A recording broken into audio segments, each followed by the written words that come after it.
Matthew Yamasaki writes, I would like to know what your thoughts were on actor or actresses' careers post-comic book films. For example, Tobey Maguire kind of disappeared post his Spider-Man role, and we kind of got a taste of what Robert Downey Jr.'s career would look like post-Tony Stark with the box office performance of The Judge.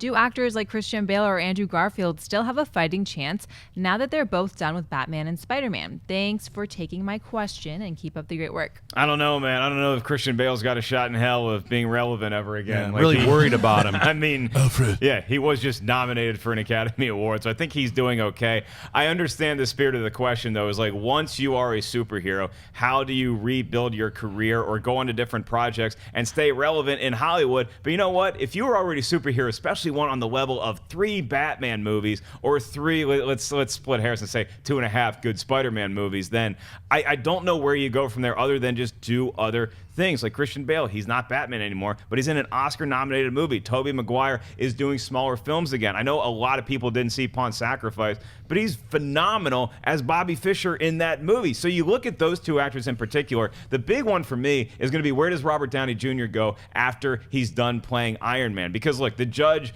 it's not really a movie that's going to crush at the box office, so I'm not going to judge his clout based on one movie that he did in between Marvel films. I think Robert Downey Jr. has a fantastic career post-Marvel ahead of him, and I'm excited to see what he does.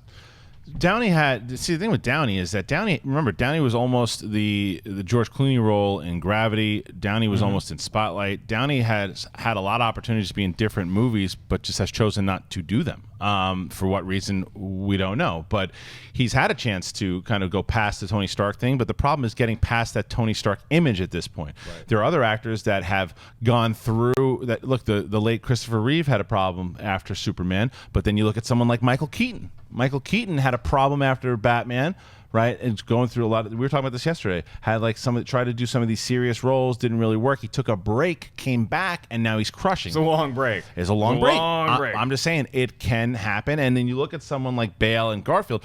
Bale is just one of those talents that he's going to survive anything. The guy's already nominated for an Oscar this year. Andrew Garfield, young enough that also was Spider-Man, and the Spider-Man movies weren't as beloved as the Tobey Maguire ones were, because it was like, okay, yeah, and he followed Tobey Maguire, so he wasn't Spider-Man to everybody. Right. He was the Facebook guy also, and now he's going to do Scorsese movies. He's going to be totally fine. But there are people that fall into it and can't get out of it, and there's other guys like the 2 that were brought up that are going to be fine. Schnepp, you know, Billy Zane was never the same after starring in The Phantom. What do you think about most actors after they leave their superhero tights? Well, all I can say is, can we go back to that image? Can you make that image full screen for a second?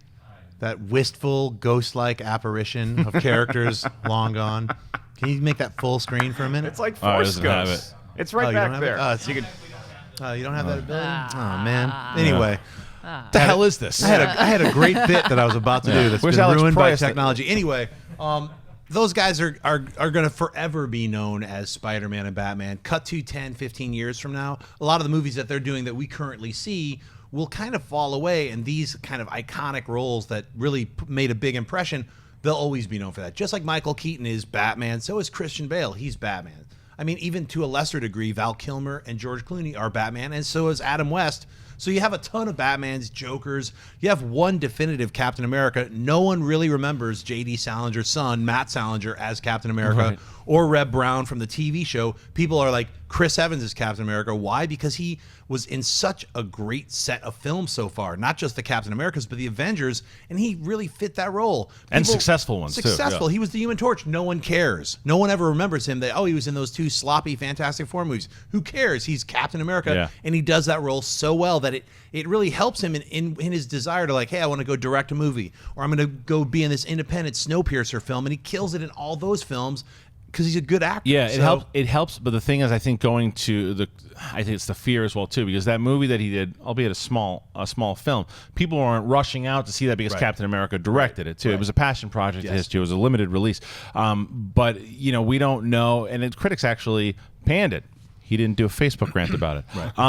But afterwards, it was a matter of, is he going to get back on the horse, do new things? Like you said, Snowpiercer, these other things too. He's a guy that's going to be around for a bit as well too. But people will say, Captain America. Getting stereotyped Right. is one thing. Being able to survive it is another. But I think in the current climate of superhero movies, with the advent of all these team-ups and so many superheroes in one movie, it only helps the actor because there's so many people that are now playing superheroes that you're not going to identify them anymore like you did Christopher Reeve as Superman or even Right. Michael Keaton as Batman. It's like Ben Affleck's playing Batman. We're not just going to know him for playing Batman anymore. You know, some people have a harder time adjusting to it than others. Like Lou Ferrigno is always going to be the Hulk, but if Lou Ferrigno in today's world was playing the Mark Ruffalo character, I think it'd be easier for him to maybe go on and do other things. The difference, though, with Ben Affleck, though, is that with Christian Bale wasn't a huge star when he was a known actor, but he wasn't a huge star. Sure, Affleck's an A-lister already. You know what I mean? He Like, wasn't so- Batman. He was Bateman in American Psycho.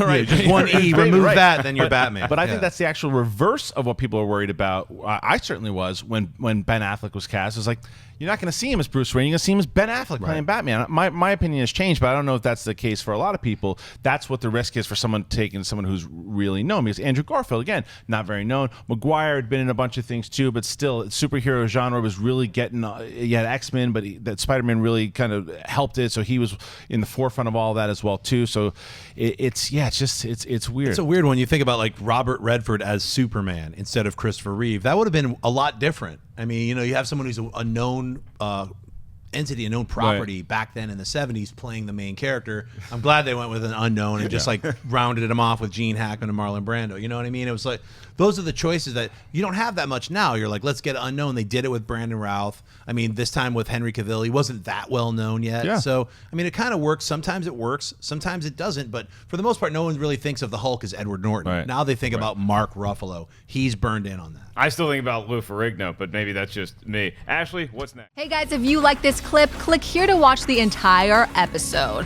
Also, make sure you subscribe to our YouTube channel because it'll help you stay up to date with all the stuff we've got going on here at Collider.